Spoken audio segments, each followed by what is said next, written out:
எங்க வீட்டுல போன் இல்ல, பக்கத்துல ஒரு கடையில தான் இருக்கும். சவுந்தரபாணி அண்ணாச்சி கடையில இருந்து ஓடி வருவார்கள். எம்ஜிஆர் லைன்ல இருக்காரு, வாங்க ஓடுவேன். அப்புறம் எடுத்து பேசுவேன், அவரு பேசுவேன். யாருக்கு என்ன ஆச்சரியம்னா, இவ்வளவு பெரிய முதலமைச்சராக இருந்தவர் ஒரு இந்த சின்ன சின்ன பையன்கிட்ட வந்து பேச. ஆனா என்ன என்றால், ஏதோ ஒரு விதத்தில் கடவுள் எனக்கு கொடுத்த அந்த ஞானத்தை நான் அவரோடு பகிர்ந்து கொண்டது இன்னும் என் நினைவில் பசுமையாக இருக்கிறது. அப்புறம் கடைசியா கேட்டாரு, தேர்தலுக்கு முன்பாக, உங்க தொகுதியில யார் சீட்டு கேட்கறான்னு கேட்டார். நான் சொன்னேன் 7 பேர் கேட்கறாங்கன்னு. நீங்க கேட்கலையா அப்படின்னாரு.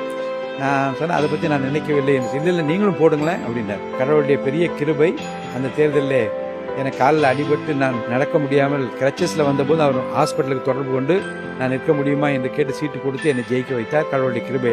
28 வயசு ஃபர்ஸ்ட் டைம். ஆமா, எப்படி நடந்து கொள்ள வேண்டும், யாருடைய சாபத்துக்கு ஆளாகக்கூடாது, யார் நம்மள கேள்வி கேட்கக்கூடாது, உண்மையா இருக்கணும், தவறான வருவாய் இல் காட்டன் வெல்த் வரக்கூடாது. இதெல்லாம் மனதில் ஏற்றி வைத்து விட்டேன். இப்போ ஒரு வித்தியாசமான ஒரு எம்எல்ஏவாக இருப்பது என்பது எவ்வளவு சிரமம் என்பது எனக்கு தெரியும். தலைவர் எம்ஜிஆர் என்னை ஒரு முறை அழைத்தார். புகாரே இல்லாத எம்எல்ஏவா எப்படி இருக்க முடிகிறது என்று கேட்டார். மக்களோடு மக்களா நிற்கணும், மக்களுடைய உணர்வுகளை புரிந்து கொள்ளணும், தேவைகளை புரிந்து கொள்ளணும், அப்பதான் பெரிய தலைவரா நீங்க பாருங்க. தமிழ்நாட்டில் அப்படிப்பட்ட தலைவர் நம்ம நிறைய பார்த்திருக்கோம். ரொம்ப எளிமையா இருந்த தலைவரை பார்த்தோம், ரொம்ப ஷார்ப்பா உடனடியா மக்கள் பிரச்சனை தீர்க்கிற தலைவரை பார்த்தோம். முடியாதுன்னு அதிகாரிகள் சொன்னா கூட முடிக்கிறதுக்காக தான் உட்கார்ந்துருக்கோம் அதிகாரத்தை நினைக்கக்கூடிய தலைவர்களையும் நம்ம பார்த்திருக்கோம்.